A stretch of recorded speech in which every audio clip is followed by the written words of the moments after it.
Hello, my name is Julie, and I'm a domestic violence survivor.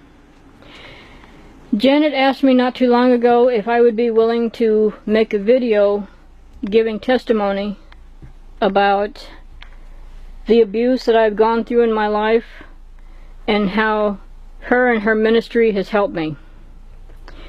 The first part of her request is extremely hard to do. It's hard to put down on paper. It's hard to describe in words exactly what I've been through. And the best way that I could show you is my life was complete darkness, which is what you see now.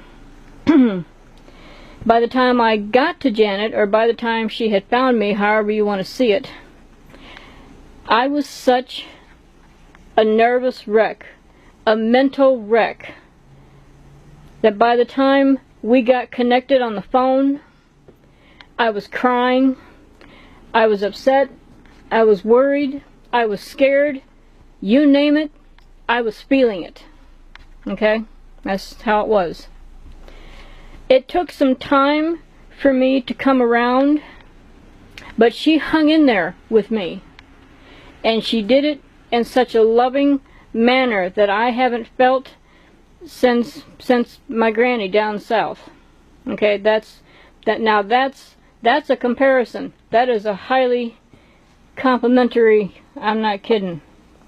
But to give you an example of how she helped me, the first thing that she did was that she reassured me that she was going to be there till the end. And that's exactly what she's done. If she isn't, she wouldn't be sitting in the room right now. But anyway,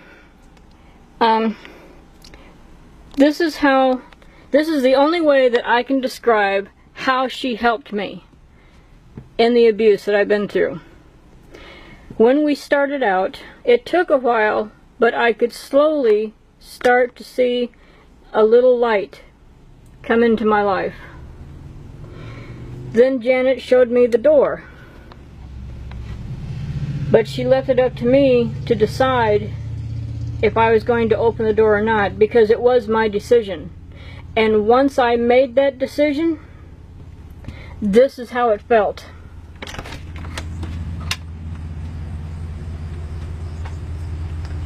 To see everything different, to see everything in a new light, and to even know that there is light out there, and that it's my choice to go into the light and have a new life full of love and compassion. And I'll tell you something right now. I'm going to fix this around so I can do it this way. If you're watching this video and you're in that type of relationship, if you're in a domestic violent relationship and you want to get out, you can. I know it's hard, but you can do it. And I guarantee you, Janet and her ministries will be there to help you every step of the way. You make the choice. And believe me, it's nice out here.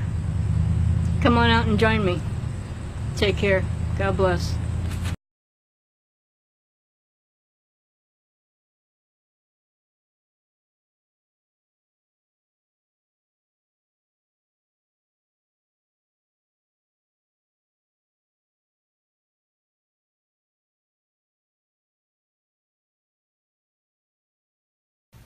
Hi, I go by Crispy. I have never met Janet Wolf in person, but consider her a dear friend. I have just finished studying Love is a Choice and discussing it with her. I am so very glad I did. I hope to encourage other women in crisis to trust her with your heart so that you will do the same. I believe that there are times in each of our lives that we need help from someone impartial, and there is no shame attached to that because, as we all know, life is hard. Janet had no reason to help me see my stuff clearly, those issues that needed to be confronted in my life. Nobody else offered to be there for me 24/7 during this very difficult time. She helped me sort out that I was also behaving abusively in my relationship with my husband. She was not afraid to tell me what I didn't want to hear. Janet would tell you I fought hard doing Love is a Choice with her because it was not the first time I confronted my stuff. I was desperate. I felt alone. I was alone. No kids because they felt they needed to choose sides. Even my best friend jumped ship. At age 59, I forced my husband out of the house. Even though our anniversary would not be celebrated on time this year, even though I didn't want a separation, even though I didn't know how to live life without him, we needed to do something different. I suffered from much anxiety and depression and was not sure I would even survive so long of a time without him. But then there was Janet. Her dedication to God's calling in her life amazed me. I had never experienced anyone like her. I could call her day or night. I believed her. She was there for me. Nobody else showed me the value I could not find for myself. Nobody who knew how to help. Most importantly, nobody without shame attached. She showed love and acceptance consistently above any inconvenience to her. Yes, I did contact her at home. She was there. While wading through all my ick, all my panic, all my anger, all my grief, and then some, she was there to help, to make sure I made it through what seemed to be a repetition of my childhood, my deepest fear, being alone. There is no shame in asking for help. There is no shame in needing help. If you don't, you lose it. If you don't, your kids lose it. Something different had to happen between us. Those who help and apply what they learn are healthy. Even if people who don't get help point those ugly stigma fingers at us, as those who are the only broken ones. Please don't believe the lies hurled at you, even if they come from within yourself. There are those who dedicate their lives to rescuing hope. Janet is one of them. I now see that I am courageous and valuable. I pray you choose to see that about yourself too. Okay. Hi everyone, I'm Kirby. I'm 42 years old. I would love to share with you my story of hope, encouragement, and faith with all of you. I would love to have been able to attend tonight, but unfortunately my work schedule would not allow it. Anyways, for me, if my story could benefit one single person or help change their life, although it is somewhat still painful, it is still worth it. First of all, let me take you back to my childhood years. My mother was Christian and took my siblings and I to church on a weekly basis throughout most of my childhood. I knew I believed in God and did trust in Him. But when I entered my teenage years, I began experimenting with alcohol and other drugs. The experimenting progressed throughout my 20s and 30s, and by my early 30s, I was pretty much a full-blown alcoholic. By the middle of my 30s, I had lost everything in my life. I had ended up getting into a very abusive relationship with a man that was also an alcoholic. I couldn't keep a job, therefore I lost my home. I had lost my license due to having 3 DUIs. I was living in nasty hotels, friends' garages, parks, wherever I could find to sleep. From daylight to dark, I was either drunk or sick from withdrawing from alcohol. But the worst thing that ever happened was that my mother had taken my daughter, that I loved more than anything, from me due to my horrific addiction.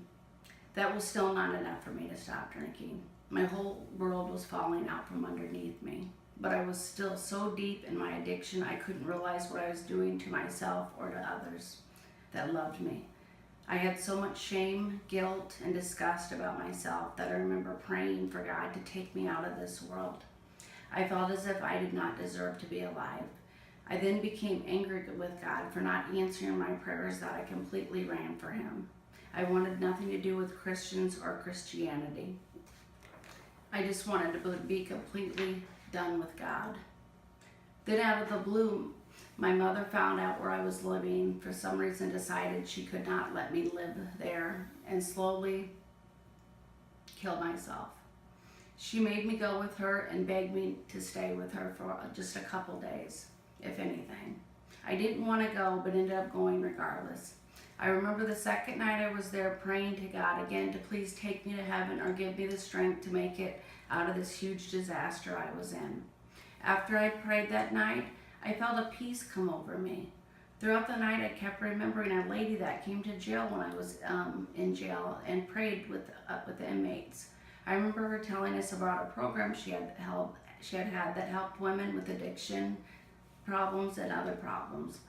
But for the life of me, I could not remember the name of the program. I remember falling asleep that night, and when I woke up in the morning, the craziest thing had happened to me. The name Grow just popped up into my head. I then knew that that was the name of the program. I immediately went to the internet, and there right in front of me was a web page that explained exactly what Grow was and what they do. Right then, I knew that is exactly what I needed. I wrote Janet a letter the same day and heard back from her shortly after. I met with her a few days later, and from then on, my life has been life-changing in ways I could never have imagined. That day, December 12th of 2012, I surrendered my life to Jesus Christ. I called on the name of Jesus Christ for him to accept me as his Savior, and I meant it with all my heart. That was the beginning of my road to transformation. Everyone I met at Grow was so wonderful. They had helped me to rebuild my self-esteem and to give me the strength and power to persevere through the power of God. The greatest decision I ever made in my life was to give my life entirely to Jesus. If Jesus can save my life and deliver me from such a vicious addiction, then he can save and do the same thing in anyone else's life. I am now a substance abuse counselor myself, helping people whose shoes I have once walked in. I have met a terrific Christian man that I will be happily married to this October 8th. I have my family back in my life and wonderful Christian friends. But most of all, out of everything, I have an amazing relationship with Jesus Christ. Amen.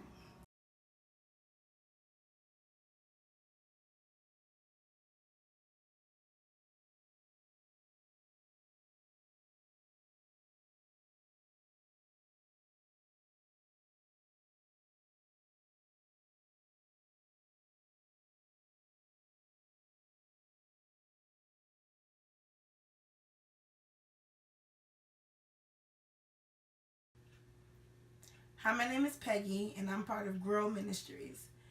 As a child, I grew up with no parental guidance because my parents passed away at a young age. Both of my parents are deceased. During that time, I went through a lot of neglect and abuse from other family members, and I was bouncing around from foster home to foster home, and it's been pretty rough. I ended up finding God and being baptized and trying to walk down the path that he wants me to. During that time, I ended up becoming homeless also when I aged out of the system. I moved to the Quad Cities area, and I worked pretty hard and earned up enough money to move into my own apartment. I've been living in the Quad Cities for almost 2 years, and I was in my own apartment for about a year and a half. Then life hit me again, and I ended up becoming homeless. I went to a few different shelters, and they didn't really help me much. They gave me a certain amount of time to be there, and another shelter kicked me out. During the time, I ended up staying in a hotel for about 2 weeks, and thanking God for the funding that came for me to stay in this hotel. As I was looking for other shelters to go to, out of the sky, a woman by the name of Janet Wolf reached out to me and said, "Hey, we're in Cambridge, Illinois, and I heard you're looking for a shelter." She offered her help.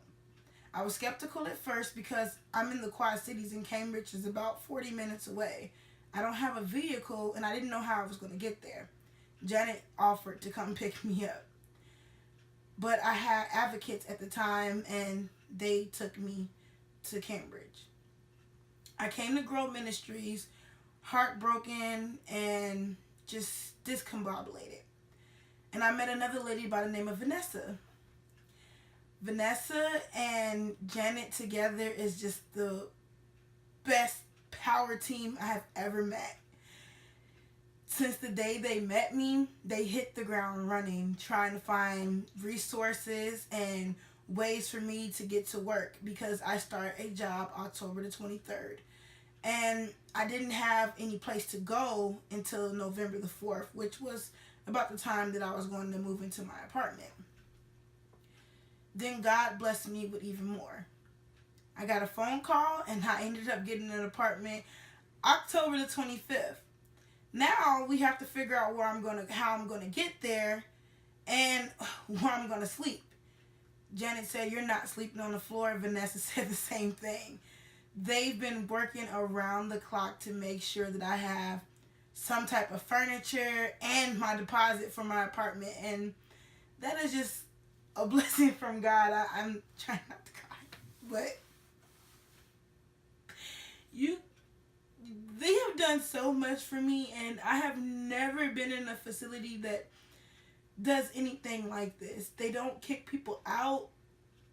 They understand that women have problems and issues that happened in the past, and they need help to work through it and get through it. And the number one thing is God will help you, and God has helped me by letting me meet them too. They have now gotten furniture for my apartment. I have a bed, a couch, a table, a microwave. I mean, what facility does that? And even after I leave here, Janet is personally coming to my apartment to still help me with my past abuse issues. And Vanessa, I can talk to her as long as I want. They are just so awesome and blessed, and I'm blessed to even have met them. Grow Ministry is so unique in so many different ways, and they don't look at you as a packet or as something that they need to fix. They look at you as you need help, and I will help you. And I love that because they reached out to me. I didn't reach out to them, and it's just awesome. And I just want to thank you guys so much for all that you have done and that you're going to continue to do, because I know you will keep in touch with me and I will keep in touch with you. And they have done so much and inspired me so much that even when I leave here and when I get on my feet, I am so excited to come back just to volunteer. And I thank you. Again, my name is Peggy, and I am part of Growth Ministries, and this is my testimony.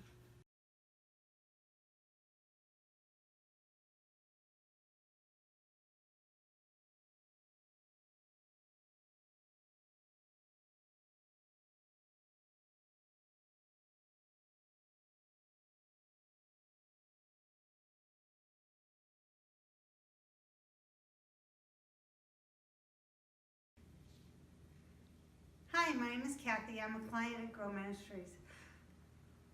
I'm going to tell you a little bit about my story, and a little bit about Grow Ministries and what they've done for me. I grew up. I'm 50 years old. I just turned 50, and I grew up in a very dysfunctional family. I was sexually abused and physically abused for the first 17 years of my life.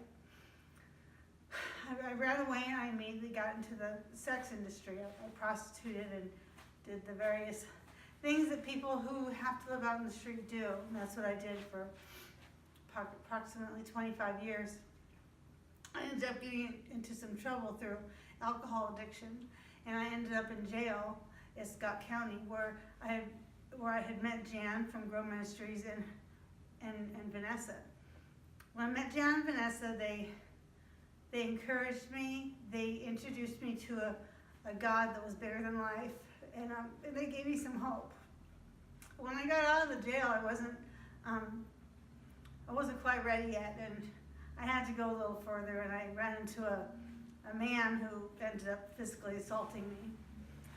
When I ran away from this man, I got into a safe house out in Davenport, and it wasn't the best place to be. It was still pretty dysfunctional, and I was a woman who had grown up on the streets and didn't really know how to live. When I was moving out of the safe house, the people that were running it had named off Grow Ministries, and I remembered them from jail. And immediately, it was like a God shot. Immediately, I was like, yes, I need to go there. And I called, and Jan and I and Vanessa all met together within maybe 40 minutes of that phone call. I was put into the most supportive home that I've ever been in my life. I was taught structure. I was encouraged. I wasn't taught how to do things, but how to do things with my thinking on a spiritual nature and on a spiritual basis. One where I have integrity and dignity in my life. I stayed for 2 months at the Safe House, where at night we would do a Bible devotional and read some principles on another spiritual education nature. We would do Bible readings. I was introduced to their home church. I made a family there. For the first time in my life, I'm going to be in an apartment on my own, and that's not just something that came about. It's from having the love and support and proven goodness of God and from Grow Ministries. I thank you very much. Hi, my name is Janice, and I found out about the Resource Center through a friend, and I really enjoy it because it gives me a more reason to have fresh vegetables, but it also gives me an opportunity to donate, and I really enjoy donating. Okay, I'm Kay Finney from Kiwani, and I learned about the Grow Ministry Resource Center from Robin on Facebook, and we come over here twice a month to supplement our groceries. We get lots of fresh vegetables and fruits and just things that help us get through a month, and we have really good healthy meals then.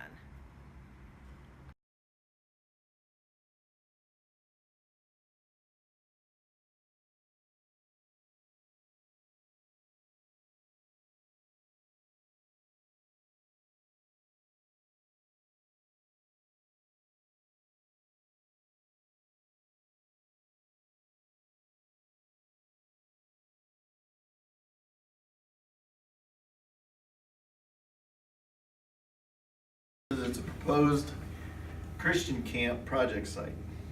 And to start off, I had a few years ago, I know I had a dream, but I swear I believe it was a vision from God. I really do. Because I seen this lake, and on the hill I saw a building. It was just a building. It wasn't a church, but I knew it was a church. And I also knew that this place was a camp. And I woke up, I just knew all that. I just seen the vision, but I knew all that. It was, I swear God put that in my head.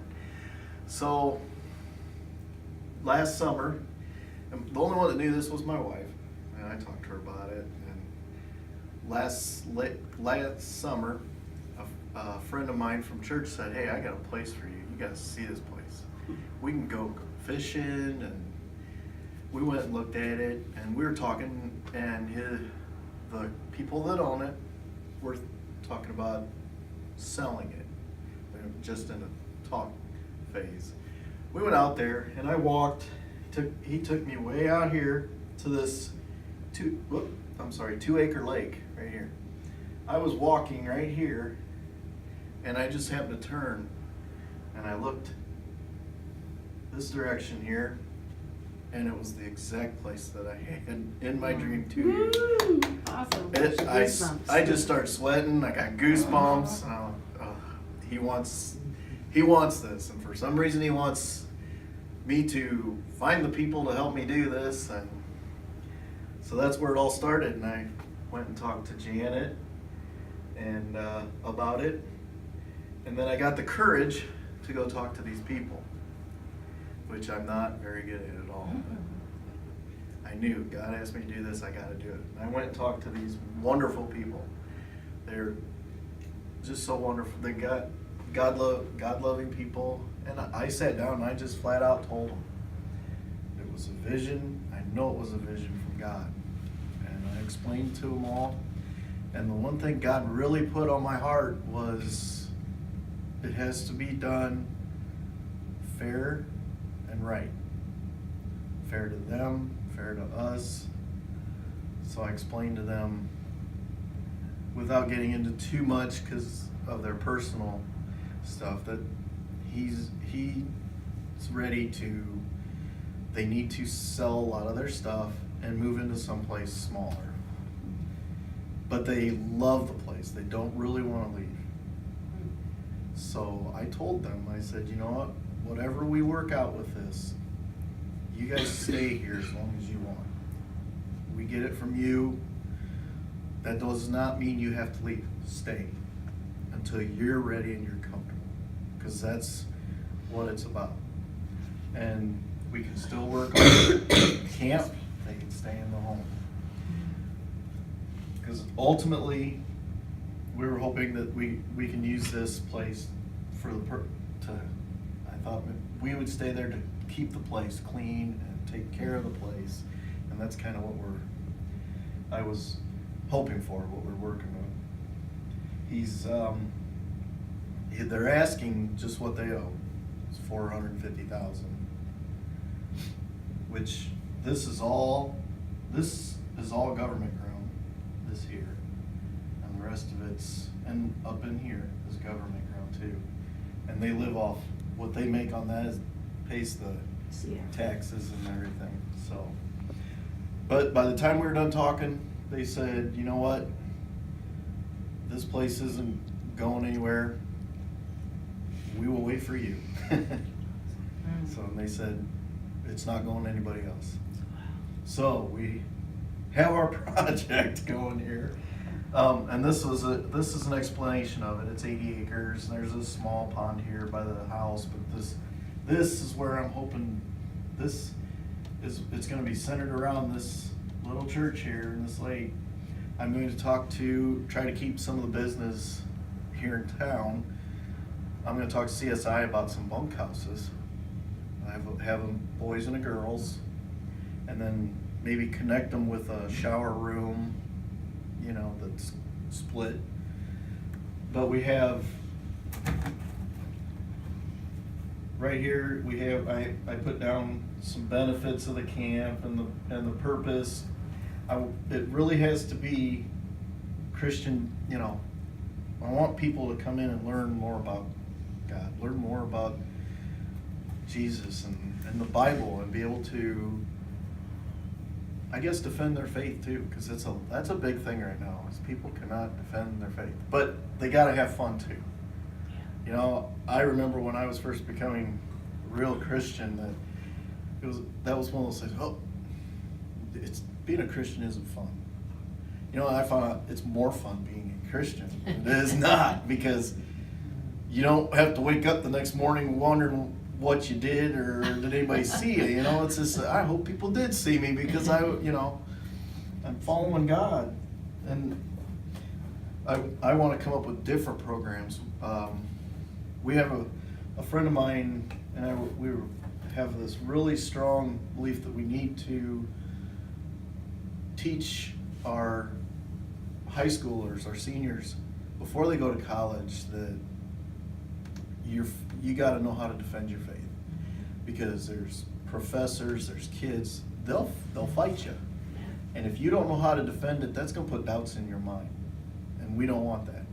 And there is a program out there, and they are in some schools, called Ratio Christi, and we want to get with them and see if they would do a camp each year for seniors before they go to school, or start with juniors that are going into seniors, or juniors and seniors, however, and have them do a camp where they teach you how to defend your faith, and then when they go to school or college, they'll know how to defend it. And they may look for one of the schools that has that class, because then they have people like-minded that can help them and support them. And it's a really neat program, because they teach you to do it not with anger, not yelling, but with love and kindness, just like Jesus